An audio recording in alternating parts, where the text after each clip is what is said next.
ஓ, இவ்வளவு நடந்துடுச்சா? Sir, ma'am தெய்வாதீனமா தப்பிச்சிட்டாங்க. பட் அவங்களுக்கு நம்ம மேல கொஞ்சம் வருத்தம் இருக்கு. அவங்க என்கிட்ட கேக்குறாங்க, உங்க டிடெக்டிவ் டீம் என்னதான் பண்ணுதுன்னு. நான் என்ன சொல்லி தான் அவங்கள கன்வின்ஸ் பண்றது எனக்கு புரியல. சாரி மிஸ்டர் ஆதி, அந்த சந்தேகத்துக்கு இடமான ஆளை நாங்க தேடுறதுல ஈடுபட்டிருக்கோம்.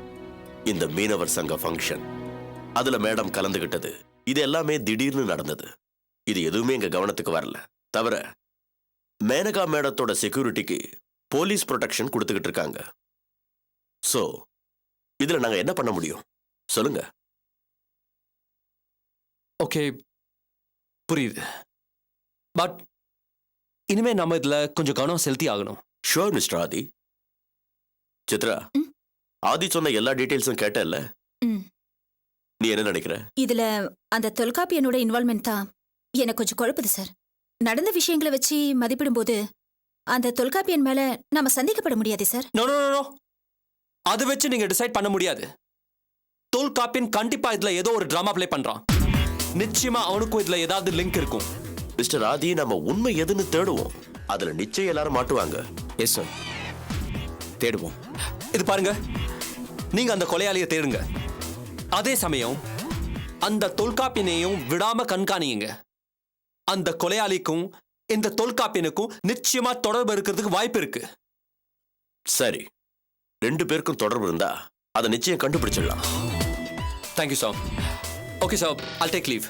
Okay, bye sir. Bye. Bye bye.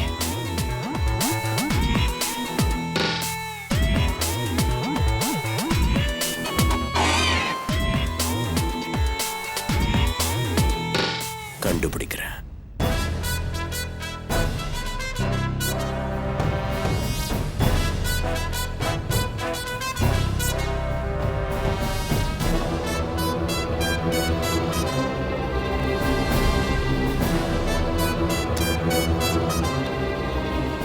Excuse me. Yes, please take your seat. Thank you.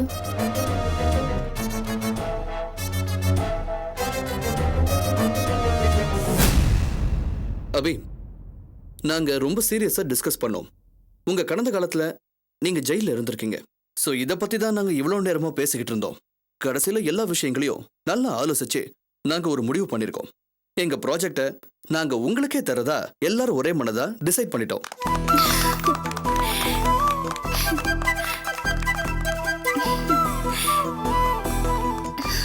I'm proud of you, Abhi. Thank I'm you. really proud of you. Thank you so much.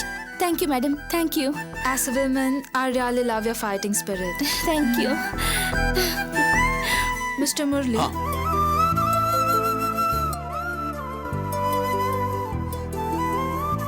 I'm right? என்ன சொல்றாங்க முரளி? உங்களுடைய போராட்ட குணம் அவங்களுக்கு ரொம்ப பிடிச்சிருக்கான். அது மட்டும் இல்ல, உங்க மேல ரொம்ப இம்ப்ரெஸ் ஆகி உடனே அவங்க ஹஸ்பண்டை டிவோர்ஸ் பண்ணலான்னு முடிவு பண்ணிட்டாங்களாம். அந்த ஆள் கூட உங்க பாஸ்கர் மாதிரி ரொம்ப பணத்தாசை பிடிச்சவரான். All the best, Abhi. Keep in touch with me. Sure, sure. Thank you, thank you. Thank you so much. Thank you. Thanks a lot.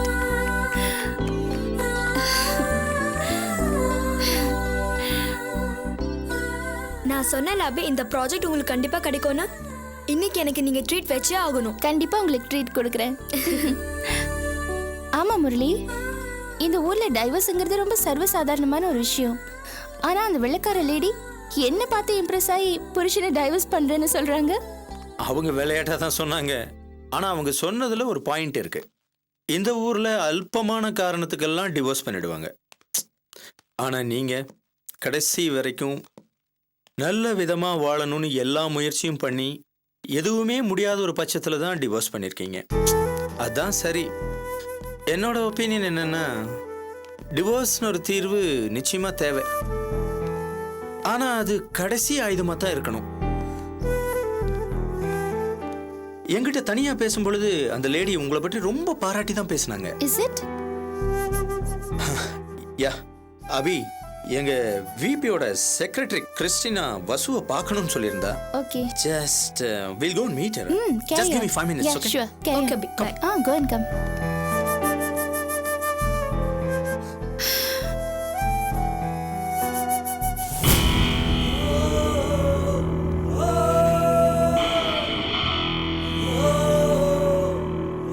S, எனக்கு project முடிவாயிடுச்சு.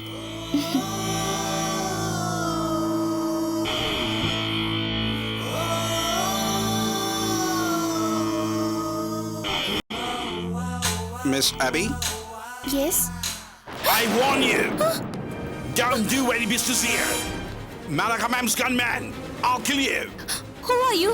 It doesn't matter. I sure I kill you. Don't do any business here.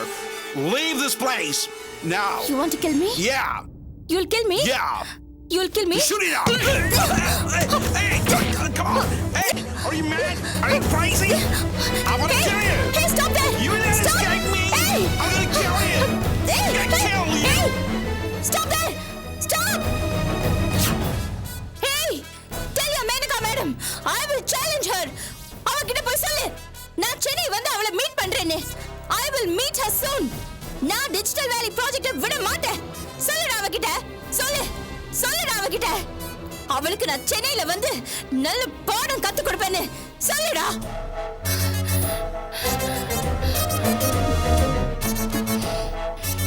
ச்சீ.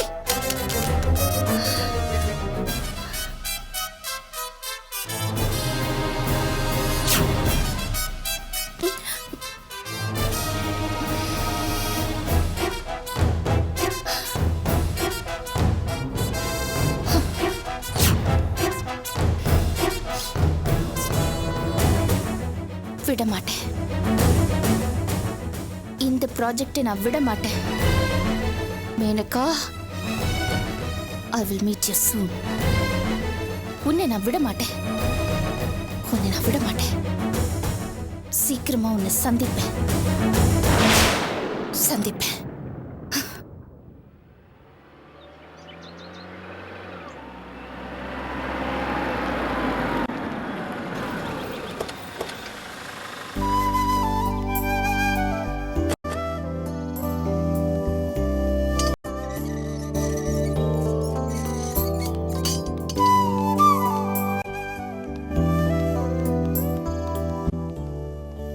அம்மா அம்மா அம்மா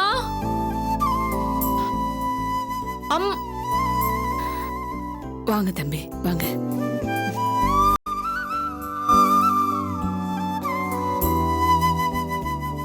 என்னாச்சு உங்க 2 பேத்துக்கும்? நல்லா தானே இருந்தீங்க. இப்படி ஒரே அடியும் வேற ஆள் மாதிரி மாறி போய் வந்திருக்கீங்க. என்ன நல்லா இல்லையா? நல்லா தான் இருக்கு. அப்புறம் பாக்குறதுக்கு என்னமோ பசப்பாத்தா இருக்குது. ஆனா பழைய ராஜேஷ் பழைய ஆர்த்தி மாதிரி இல்லையே. யாரோ வழி மாதிரி வீட்டுக்குள்ள வந்த மாதிரில இருக்கு. கரெக்டா சொன்னீங்க மாமா. ஏங்கா, மாமா தான் படிக்காதவரு, புரியாம பேசுறாரு. நீயும் அப்படியே பேசுற. நம்ம பண்ற வேலைக்கும் நம்ம ஸ்டேட்டஸ்க்கும் தகுந்த மாதிரி நம்ம ட்ரெஸ் கோட் இருக்க வேண்டாமா? அது புரியாது உனக்கு? ஏன் புரியல? நல்லா புரியுது. ஆனா இது நம்ம வீடு. நம்ம வீட்டுக்கு வரதுக்கும் அம்மாவை பாக்குறதுக்கு எல்லாம் ட்ரெஸ் கோட் தேவையா? அக்கா, லைஃப்ல எல்லாமே ஒரே மாதிரி இருக்காது. Everything keeps changing. சரி விடுமா, விடு ஆனந்தி. ராஜேந்திரா, போய் காஃபி கொண்டு வாடா. வாயை பார்த்துட்டு நிக்காத. உன் மகளை விட்டு கொடுக்க மாட்டேயே. இரு கொண்டாரு. அத்தை, அண்ணி, நம்ம வீட்டில் கணபதி ஹோமம் பண்ணுறோம். கண்டிப்பாக எல்லாரும் வந்துடணும். ரொம்ப சந்தோஷம். என்னைக்கு? வர வெள்ளிக்கிழமை காலையில 7:30 9. இந்த பாருங்க, எல்லாரும் வந்துடணும் சொல்லிட்டேன். என்ன திடீர்னு கணபதி ஹோமம்? அது வந்து நீ நான் இப்போ வேற ஆளா மாறிட்டேன்ல. சூப்பரா ஆர்த்தி வேற பயங்கர கெத்தாயிடுச்சு. போவார் சொல்ல ஊர் பசங்களாம் கண்ணு வைக்கிறானுங்க. அதுக்காண்டி தான் ஜோசியர்கிட்ட கேட்டேன். அவரு வீட்டுல கணபதி ஹோமம் செஞ்சா ரொம்ப நல்லதுன்னாரு. அதான் எல்லாம் மாதிரி என்ன பண்ண. ராஜேஷோட பேச்சு அப்படியே தான் இருக்கு. என் பேச்சு அப்படியே தான் இருக்குது. உன் காப்பியும் அப்படியே தான் இருக்குது.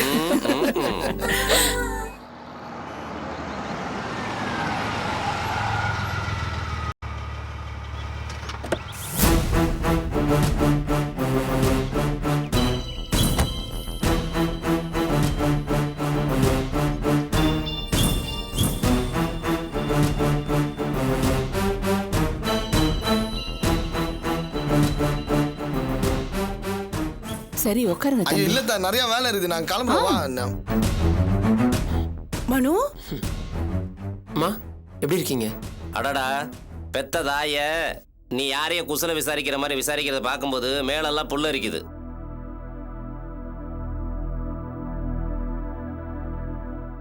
அம்மா உங்களை என் வீட்டு விசேஷத்துக்கு கூப்பிட வந்திருக்கேன்.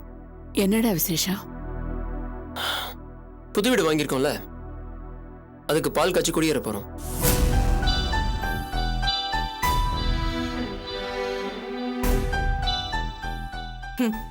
பிசினஸ் பண்றது புது வீடு வாங்குறதுன்னு உங்க நடவடிக்கை எல்லாம் மர்மமாவே இருக்கு.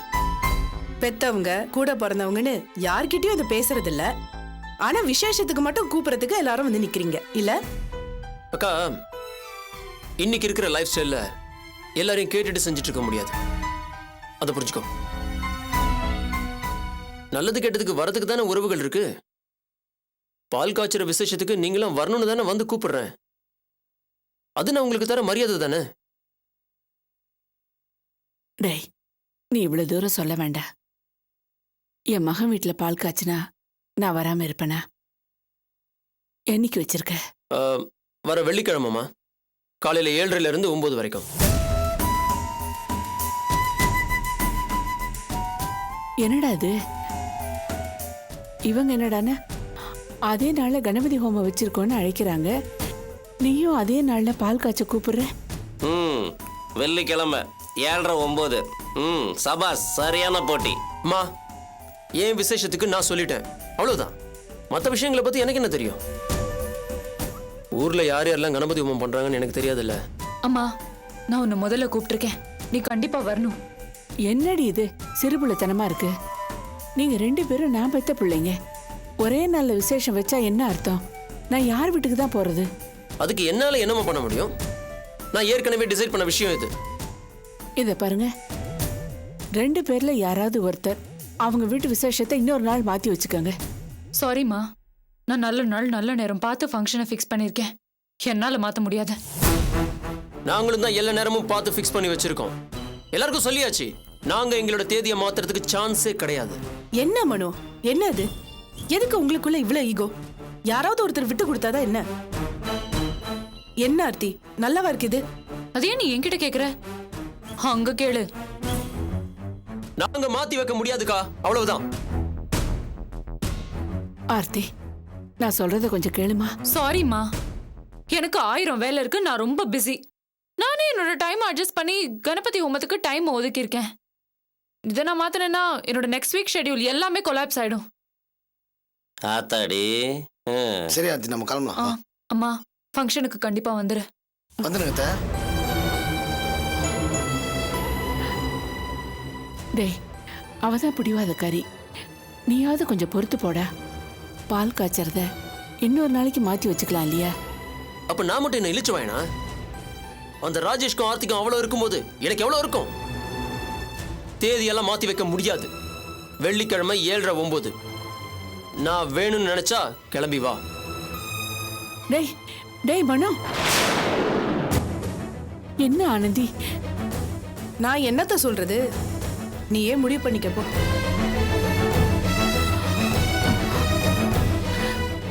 என்னடா இது சோதனை? 2 பேரும் எலியும் புனையுமா இருந்துகிட்டு ஆளுக்கு ஒரு பக்கம் இழுக்கிறாங்க. நான் யாருக்குன்னு பேசுவேன்? 2 பேரும் நான் பெத்த பிள்ளைங்க தானே. ஏக்கா, நீ பெத்தது நம்ம பிள்ளைங்க தான். ஆனா இப்ப 2ம் பெரிய இம்சேவெல்லாம் வந்த மாதிரி இருக்கு. இப்போ உன் நிலைமை என்ன தெரியுமா? 2 நாய்க்கு நடுவில் இருக்கிற எலும்பு துண்டு மாதிரி ஆயிட்ட. எல்லாம் உன் தலையெழுத்து.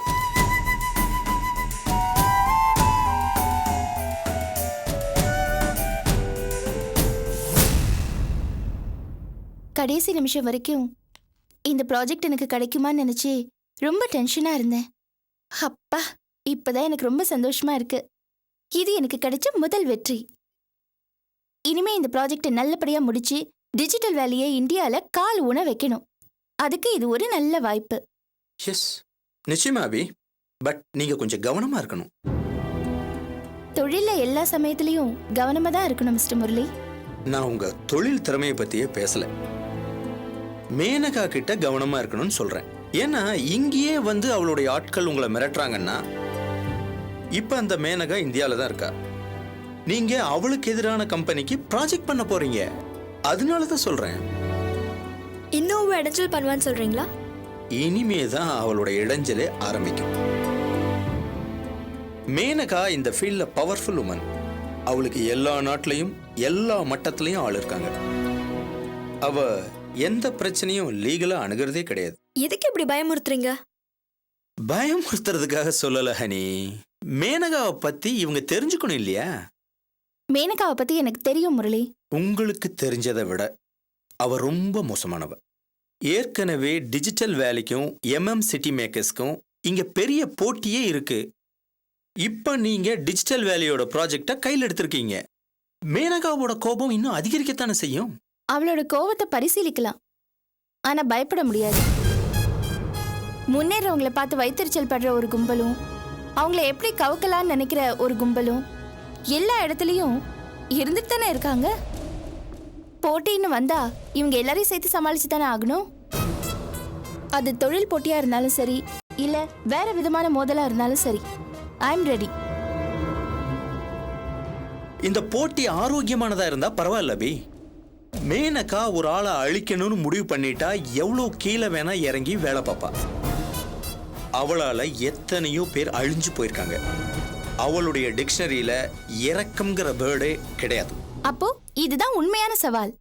இந்த சந்தர்ப்பத்தை பயன்படுத்தி நானே என்னோட திறமைய சோதிச்சு பார்க்க போறேன். அபியோட டேலண்ட்க்கு முன்னாடி அவளால நிக்க முடியாது. அபி டேலண்டட், நான் ஒத்துக்கிறேன். ஆனா அந்த மேனகா ஹைடெக் கிரிமினல். அதே நேரத்துல மிகப்பெரிய புத்திசாலி. கன்ஸ்ட்ரக்ஷன் ஃபீல்ட்ல அவளுடைய ஐடியாஸ் எல்லாமே ரொம்ப புதுசு. இல்லைன்னா நியூயார்க் மாதிரி ஒரு பெரிய சிட்டியில டாப் 10 பில்டர்ஸ்ல ஒருத்தியா வரவே முடியாது. அவளுடைய யூஎஸ் டவர்ஸ்ங்கிற பில்டிங் டிசைன் இது வரைக்கும் யாராலையும் பீட் பண்ண முடியல. முழுக்க முழுக்க அது அவளுடைய ஐடியா. அவ்வளோ பெரிய புத்திசாலி. ஸோ புத்திசாலித்தனத்தையும் கிரிமினல் தனத்தையும் சரி சம விகிதத்தில் வச்சிருக்கா. இருக்கலாம் முரளி, அவ ஒரு புத்திசாலியா இருக்கலாம், அதே அளவுக்கு கிரிமினலாவும் இருக்கலாம். ஆனா அடிப்படையில் அவகிட்ட பொய் தானே இருக்கு. ஆனா என்கிட்ட உண்மை இருக்கு, அதுவும் 100% இருக்கு. சோ நான் தெளிவா என்னோட பாதையில போறேன். எதிர்படுற பிரச்சனை அது மேனகாவால வந்தாலும் சரி, இல்ல வேற யார் மூலமா வந்தாலும் சரி, அதை சமாளிச்சு நான் போயிட்டே இருப்பேன். வெரி குட் அபி, எல்லாத்தையும் ரொம்ப ஸ்போர்ட்டிவா எடுத்துக்கிறீங்க. மேனகாவை பத்தி நான் இவ்வளவு தூரம் சொன்னதுக்கு அப்புறமும் உங்க முகத்துல பயமோ குழப்பமோ இல்லை. நீங்க கண்டிப்பா இந்த போட்டியில ஜெயிப்பீங்க. இருந்தாலும் கொஞ்சம் அவகிட்ட ஜாக்கிரதையா இருந்துக்குங்க. அதை மட்டும் மனசுல வச்சுக்கோங்க. கண்டிப்பா முரளி. அப்புறம் அபி, திடீர்னு உங்க கான்ட்ராக்ட் கேன்சல் ஆகிற ஒரு சூழ்நிலை வந்ததுனால நாங்க உங்க ஸ்கெட்யூல் ட்ரிப்பை தள்ளி போடலான்னு பார்த்தோம். இப்ப என்னடான்னா அந்த டிக்கெட் இருக்கா இல்லையான்னு தெரியாத ஒரு சூழ்நிலை. ஐயோ முரளி, என்ன டிக்கெட் கேன்சல் ஆயிடுச்சா? இல்ல அது கேன்சல் ஆயிடுச்சுன்னு சொல்ல முடியாது. நான் போய் பார்க்கறேன். ஏன்னா அந்த டிராவல் ஏஜென்ட் ஒரு பிரெஞ்சுக்காரன். அவன்கிட்ட நேரா போய் பேசினா தான் புரியும். ப்ளீஸ் முரளி, அதே டேட்டுக்கு அதை கன்ஃபார்ம் பண்ணிடுங்க ப்ளீஸ். நான் போய் பார்த்துட்டு வந்துடுறேன். Honey please try to confirm. Sure sure sure. Okay.